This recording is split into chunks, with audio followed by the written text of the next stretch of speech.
السلام علیکم ناظرین، آج ایک نئے ویلاگ کے ساتھ حاضر خدمت ہوں۔ آج کی کہانی عمرو عیار کی شادی پر مبنی ہے۔ ایک دور دراز سرزمین میں جو اپنے عظیم شان بازاروں، پیچیدہ معاملات اور شاہی سازشوں کے لیے جانا جاتا تھا، جس میں ایک عمرو عیار نامی شخص تھا جو چال باز اور عقل کا ماہر تھا۔ اس کے چالاک انداز اور تیز ذہانت کی وجہ سے عام لوگ اس کی تعریف کرتے تھے، لیکن دل کے معاملات سے ہمیشہ لا تعلق رہتے تھے۔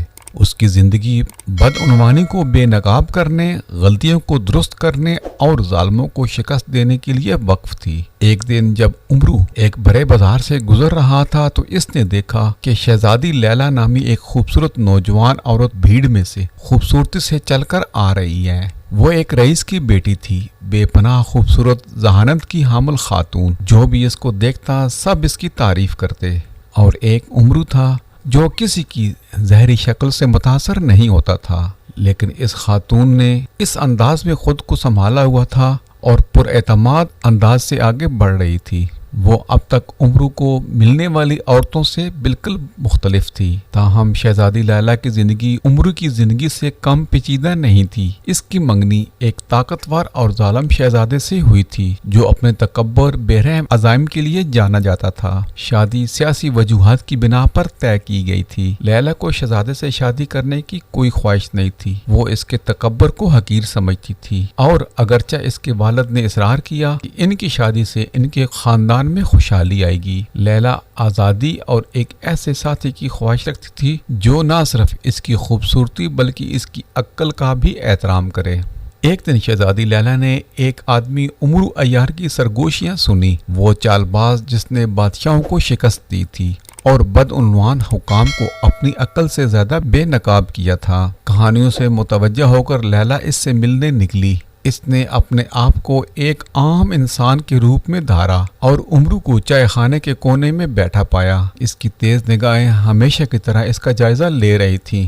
شہزادی لیلا اس کے قریب پہنچی اور تجسس بھری آواز میں کہنے لگی، عمرو عیار، میں نے تمہاری ہوشیاری کی داستانیں سنی ہیں۔ وہ کہتے ہیں کہ آپ کسی بھی مسئلے کو حل کر سکتے ہیں، کسی بھی آدمی کو دھوکہ دے سکتے ہیں، کسی بھی دشمن کو شکست دے سکتے ہیں۔ میرے پاس آپ کے لیے ایک چیلنج ہے۔ عمرو نے اوپر دیکھا، متجسس ہوا اور مسکرایا۔ ایک چیلنج؟ میرے لیے یہ کیا ہو سکتا ہے؟ لیلا نے دھیمی سے مسکراتے ہوئے جواب دیا، اگر تم اس شہزادے کو پیچھے چھوڑو جس کا مجھ سے وعدہ کیا گیا ہے اور مجھے اس سے زبردستی شادی سے آزاد کراؤ تو میں تمہیں ذہین ترین اور ہوشیار آدمی سمجھوں گی، لیکن خبردار، اگر شہباز آسانی سے نہیں ہارتا۔ عمرو اس دلیرانہ چیلنج سے خوش ہوا اور راضی ہو گیا۔ بہت اچھا، میں قبول کرتا ہوں تمہارا چیلنج۔ اگر میں کامیاب ہو گیا تو تم اس سے آزاد ہو جاؤ گی۔ اگلے دن عمرو عیار ایک آوارہ بابے کے بھیس میں شاہی محل میں نمودار ہوا۔ شہباز اپنی سمجھداری اور طاقت کا مظاہرہ کرنے کے شوقین نے اس کا استقبال کیا۔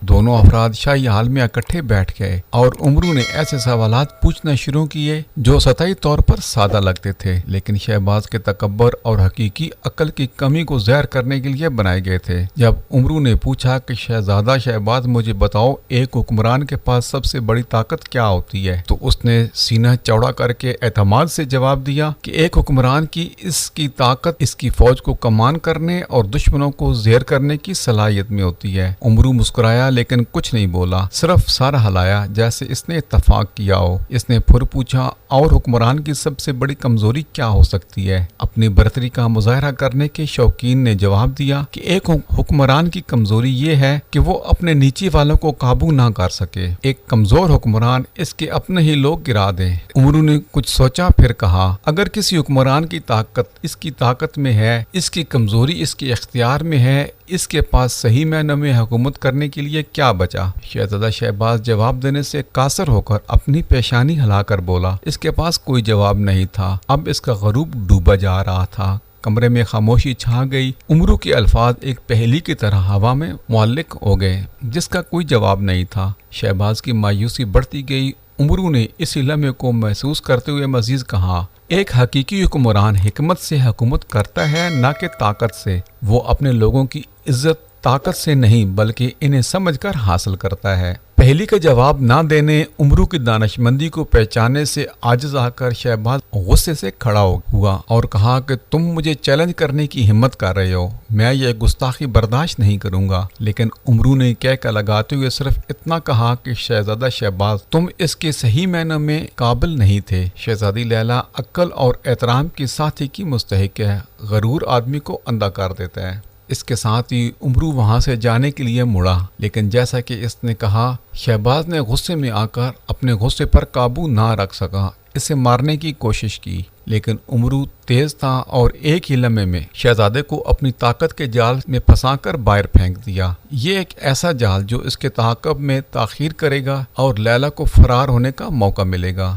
شہزادے کی شکست کی خبر تیزی سے پھیل گئی اور وہ ذلیل و خوار ہو کر رہ گیا۔ اس نے اپنی عزت دوبارہ حاصل کرنے کی کوشش کی، لیکن سلطنت نے اس کی کمزوری دیکھ کر جلدی اس سے منہ موڑ لیا۔ شہزادی لیلا، جو اب ناپسندیدہ شادی سے آزاد ہیں، نے ایک بار پھر امرو کی تلاش کی۔ لیلا نے امرو کو اسے چائے خانے کے پاس پایا جہاں وہ اکثر بیٹھا کرتا تھا، ہمیشہ کی طرح اپنے ارد گرد کی دنیا کا مشاہدہ کر رہا تھا۔ وہ اس کے پاس آئی اور اس کی آنکھیں تشکر سے بھر گئیں۔ امرو عیار نے اس سے کہا، تم نے مجھے نہ صرف ایسی شادی سے آزاد کی ہے جس کی میں خواہش نہیں رکھتی تھی، بلکہ مجبوری سے بھی کر رہی تھی۔ تم نے یہ ثابت کر دی ہے کہ تم واقعی ذہین ترین انسان ہو۔ امرو مسکرایا، اس کی آنکھوں میں حسب معمول شرارت تھی۔ اور شہزادی، تمہاری آزادی کا کیا ہوگا؟ کیا آپ دوسری شادی کریں گے؟ لیلا نے رک کر اسے غور سے دیکھا۔ میں طاقت یا دولت کی بنیاد پر شادی نہیں چاہتی، میں مساوات، احترام اور مشترکہ حکمت عملی کی شادی کی خواہش مند ہوں، اور میں سمجھ گئی ہوں امرو عیار تم سے بڑھ کر